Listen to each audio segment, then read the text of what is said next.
Welcome to our video exploring the topic, can active forest management really reduce wildfire risk? As wildfires continue to threaten ecosystems and communities, understanding the effectiveness of active forest management techniques has become crucial. We'll delve into the science behind these methods, along with the political and public perspectives surrounding them. We'll also discuss the challenges in implementation, examine localized approaches, and consider how community involvement can shape future strategies. Join us as we weigh the risks and benefits of these practices in the fight against wildfires. 1. Understanding active forest management. Active forest management is a strategy designed to reduce wildfire risks through practices like logging, thinning, and prescribed burning. This approach aims to modify the forest structure, decreasing the fuel available for wildfires and making forests more resilient. Experts have strongly advocated for this practice, particularly in light of ongoing drought and wildfire disaster declarations. By doubling the number of acres treated with these methods, experts hope to lower the carbon emissions from wildfires, which are notably high. In California's 2020 wildfire season, emissions reached approximately 91 million metric tons of carbon dioxide, outstripping the state's annual CO2 emissions from power production by 30 million metric tons.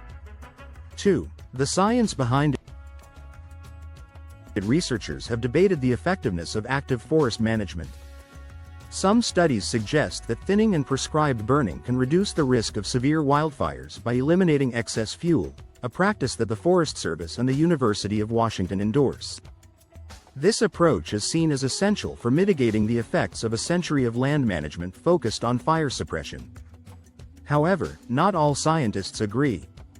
Some ecologists argue that factors like short-term weather events and long-term climate trends are more critical than fuel loads.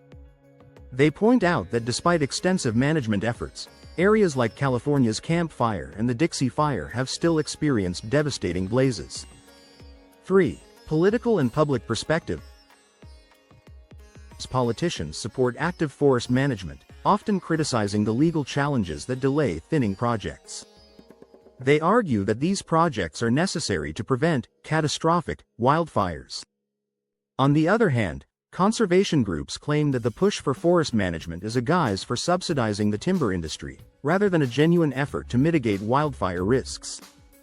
This difference in viewpoints makes the discourse around active forest management highly contentious, with each side presenting its own set of facts and motivations. 4. Challenges in implementation. Implementing active forest management is fraught with challenges, especially regarding legal and public opposition. In Montana, for example, litigation has stalled many projects, preventing the Forest Service from meeting its timber harvest targets. Critics argue that these projects often fail to account for the complex ecological roles that fires play, while proponents emphasize the immediate need to reduce fuel loads.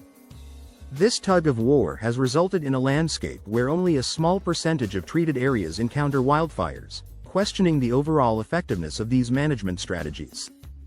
5. Localized approaches. The effectiveness of active forest management in California is highly influenced by local conditions like climate, vegetation type, and topography. In dry regions, prescribed burns can reduce wildfire intensity by clearing out excess fuels, while in wetter areas, thinning may help control tree density and reduce competition for resources. However, challenges such as limited burn windows, air quality concerns, and the high cost of treatments can impact their success. Active management is often most effective when tailored to specific ecosystems, such as the Sierra Nevada forests or coastal woodlands. Collaboration with local communities, indigenous groups, and state agencies can also enhance outcomes by integrating traditional ecological knowledge. Long-term monitoring is essential to assess the effectiveness of these interventions and adapt practices as conditions change due to climate change. Overall, while active management holds promise, its success hinges on careful planning and localized application. These differences highlight the need for localized strategies that consider the unique ecological and climatic conditions of each area. 6. Balancing risks and benefits.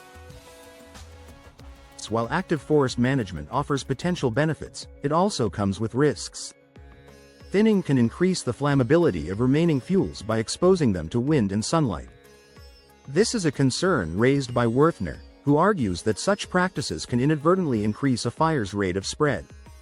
Moreover, the large scale of forested landscapes and the random nature of lightning-ignited fires make it challenging to implement effective management strategies. Therefore, a balanced approach that considers both the risks and benefits of active forest management is crucial for its success. 7. Integrating community solutions.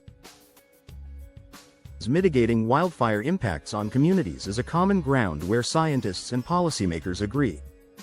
Programs like Firewise USA help communities reduce structure loss by assessing ignition potential and working with property owners to decrease it.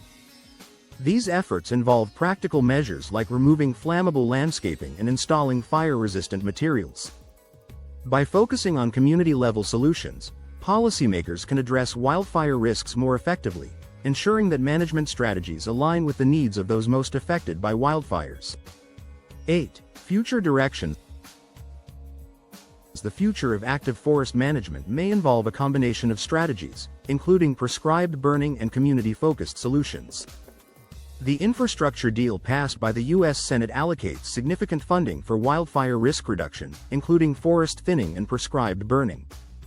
However, as researchers emphasize, these efforts must be targeted and strategic, focusing on areas with structures to protect while leaving mature, fire-resistant trees standing. This nuanced approach requires ongoing research and adaptation to changing conditions, ensuring that management strategies remain effective in the face of evolving wildfire risks.